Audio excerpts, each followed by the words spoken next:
നമ്മുടേതൊരു വിവാഹമാണെന്ന് പറയാൻ പറ്റൂ ഗിരിയേട്ട. നിവർത്തിയില്ലാത്തപ്പോ ചെയ്തൊരു കാര്യം. അല്ലാതെ അത് ജ്യോതിഷവിധിയൊന്നും അല്ലല്ലോ.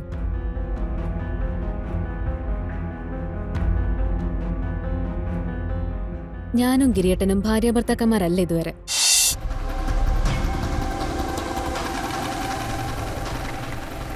ആ ദേഷ്യവും വാശിയും ഒക്കെ അവനുണ്ടാവും.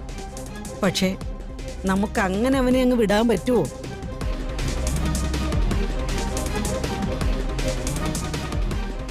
ആ പെണ്ണിന്റെ കാര്യം അവനങ്ങ് മറക്കണം. എന്നിട്ട് മറ്റൊരു വിവാഹത്തിന് അവൻ തയ്യാറാകണം. അത് വൈകിപ്പിക്കാൻ പാടില്ല. പത്മനാഭന്റെ മകൾ പാർവതി താഴെ നിൽക്കണം, ഇന്ദ്രന്റെ പുതിയ പെണ്ണിന്റെ പകിട്ടിലും പത്രാസിലും. കല്യാണത്തിന് ഇന്ദ്രനെ പറഞ്ഞ് സമ്മതിപ്പിച്ചേ പറ്റൂ. അത് എങ്ങനെയെന്നും കൂടി മുത്തശ്ശി പറ. എന്തായാലും സാധാരണ പോലെ പറഞ്ഞ അവൻ ഇങ്ങനെ എന്തെങ്കിലുമൊക്കെ പറഞ്ഞ് നമ്മുടെ വാ അടപ്പിക്കും. അവന്റെ ജീവിതത്തിലേക്ക് മറ്റൊരു പെണ്ണ് വന്ന് കയറിയാൽ തീരാവുന്നതേ ഉള്ളൂ ഈ വാശിയും വൈരാഗ്യമൊക്കെ. ഒരുത്തി തോലച്ചിട്ട് പോയ ജീവിതം മറ്റൊരുത്തിയെ കൊണ്ട് ശരിയാക്കാൻ പറ്റും.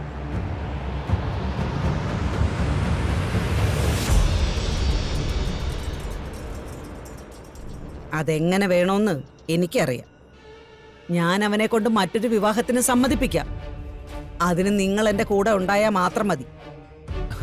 മുത്തശ്ശി എന്താ അങ്ങനെ പറയുന്നത്? അവൻ കല്യാണം കഴിച്ച് കാണുന്നത് എന്റെ വലിയ സ്വപ്നമാണ്. മുത്തശ്ശി പറ, എങ്ങനെ കൂടെ നിൽക്കണം, എന്ത് സഹായം വേണം, ഞങ്ങൾ ചെയ്തു തരാം.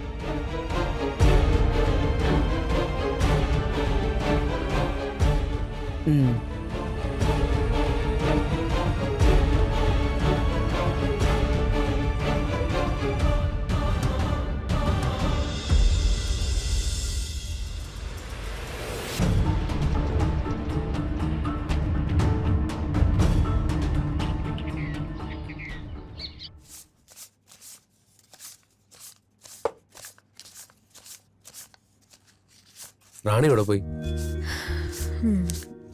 അവള് ലീലേച്ചിയുടെ വീട്ടിൽ പോയതാ. ഗിരിയേട്ട, രശ്മിക്ക് ഇപ്പൊ കല്യാണം വേണ്ടെന്നാ പറയുന്നത്. അത് അവൾക്ക് താല്പര്യമില്ലെങ്കിൽ നമ്മളിപ്പോ ശ്രമിക്കണോ? പുറത്ത് കാണിക്കുന്നില്ലെങ്കിലും രത്നയ്ക്ക് വിഷമം ഉണ്ടാവില്ലേ? ആദ്യം നമുക്ക് രത്നയുടെ കല്യാണം നടത്താം.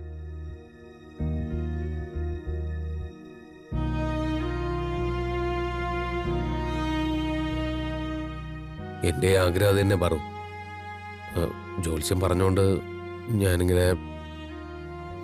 ഗിരിയേട്ട, ജോത്സ്യന്റെ അല്ലല്ലോ അവസാന വാക്ക്. ഈ കവടി നിർത്തി കണ്ടുപിടിക്കുന്നതൊന്നും അല്ല ജീവിതം. ജോത്സ്യം പറയുന്ന പോലെ നടക്കണമൊന്നുമില്ല.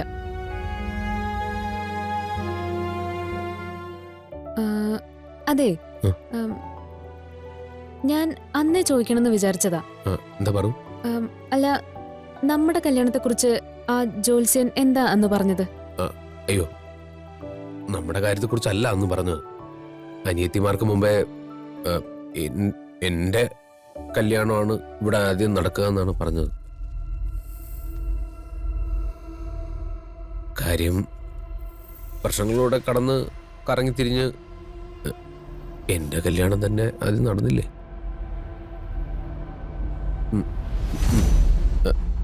ഞാൻ പറഞ്ഞത് എന്താന്ന് വെച്ചാൽ സാഹചര്യവശ നടന്ന പോലാണല്ലോ എന്റെ കല്യാണം. നമ്മുടേതൊരു വിവാഹമാണെന്ന് പറയാൻ പറ്റൂ ഗിരിയേട്ട. നിവർത്തിയില്ലാത്തപ്പോ ചെയ്തൊരു കാര്യം. അല്ലാതെ അത് ജ്യോതിഷവിധിയൊന്നും അല്ലല്ലോ.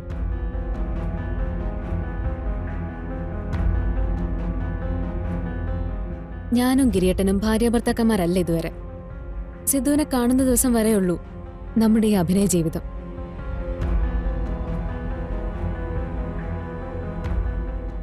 അപ്പൊ ഇതിലൊന്നും കാര്യമില്ലെന്നാ ഞാൻ പറഞ്ഞു വന്നേ. ജോത്സ്യന്റെ പ്രവചനമൊന്നും കാര്യത്തിലെടുത്ത് ആലോചിക്കണ്ട. രത്നയുടെ കാര്യമായിട്ട് തന്നെ നമുക്ക് മുന്നോട്ട് പോവാം. അത് കഴിഞ്ഞ് രശ്മിയുടെ, പിന്നെ റാണിയുടേത്.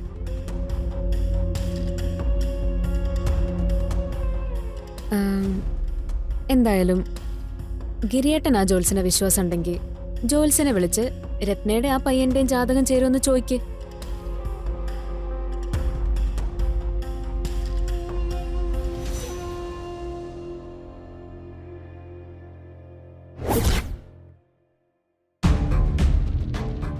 ഗിരിയുടെ പെങ്ങന്മാർക്ക് കല്യാണ ആലോചനകൾ വരുന്ന കാര്യം താൻ എങ്ങനെ അറിഞ്ഞേ? അവിടുത്തെ വിശേഷങ്ങളൊക്കെ ഞാൻ നാട്ടിൽ വെറുതെ ഒന്ന് തിരക്കി, അപ്പൊ അറിഞ്ഞതാ. അല്ല, ഈ അറിഞ്ഞ കാര്യങ്ങളൊക്കെ ഉള്ളതാണല്ലോ അല്ലേ? ഉള്ളതാ. ആ മൂത്ത പെണ്ണിനെ ആലോചനകളൊക്കെ വരുന്നുണ്ടെന്നാ കേൾക്കുന്നത്. ആ, നീ കാര്യങ്ങളൊക്കെ അറിഞ്ഞോ? ഗിരിയുടെ പെങ്ങന്മാർക്ക് കല്യാണ ആലോചനകൾ നോക്കി തുടങ്ങിയെന്ന്. അവന്റെ പെങ്ങന്മാരെ കെട്ടാൻ ഏത് കോത്താഴത്തിന് ഏത് തമ്പുരാൻ വന്നാലും നമ്മളതങ്ങ് മുടക്കും. എടാ, അവിടെ നിന്ന് ഒരുത്തി നല്ല രീതി കല്യാണം കഴിച്ച് സമാധാനത്തോടെ പുറത്തു പോകരുത്. അങ്ങനെ പോകുന്നുണ്ടെങ്കിൽ അത് നമ്മൾ തീരുമാനിക്കുന്ന ആളിന്റെ കൂടെ ആവണം. മനസ്സിലായോ? എടാ, നമ്മുടെ ആളെന്ന് പറഞ്ഞ അവളുമാർക്ക് ഒരു തരത്തിലും ചേരാത്ത, സമാധാനം കൊടുക്കാത്ത, ഈ ഭൂമിയില് എന്ത് വൃത്തികളും ചെയ്യുന്നവര്. പൂവള്ളി തറവാട്ടില് സമാധാനം എന്നൊന്നും ഉണ്ടാവരുത്. ആ തറവാട്ടിൽ ചെന്ന് കയറിയ എന്റെ സന്താനത്തിനും സമാധാനം ഉണ്ടാവരുത്. എന്നെ ചതിച്ചു തോപ്പിക്കാൻ ശ്രമിക്കുന്നവരൊക്കെ ഒരു ഗതിയും പരഗതിയും ഇല്ലാണ്ട് അലയണം. കല്യാണം പോലും. അച്ഛാ, കല്യാണം നടത്താനേ പാട്, മുടക്കാൻ ഒരു പാടുമില്ല. അച്ഛൻ പറഞ്ഞ തന്നെ ശരി. ഒന്നുകിൽ അവൾമാരൊക്കെ കല്യാണം നടക്കാതെ വീട്ടിൽ തന്നെ നിൽക്കണം, അല്ലെങ്കിൽ ലോകത്തിൽ ഏറ്റവും വൃത്തികെട്ടവന്മാരെ അവരെ കെട്ടിക്കൊണ്ടുപോയി അവളുമാരുടെ ജീവിതം തൊലച്ച് ആ കുടുംബം മൊത്തം കുളം തോണ്ടണം. ഈ പടനിലം വീട്ടിലെ പെണ്ണിനെ വിളിച്ചുകൊണ്ട് പോയവൻ തകർന്നു നിൽക്കുന്നത് എനിക്ക് കാണണം.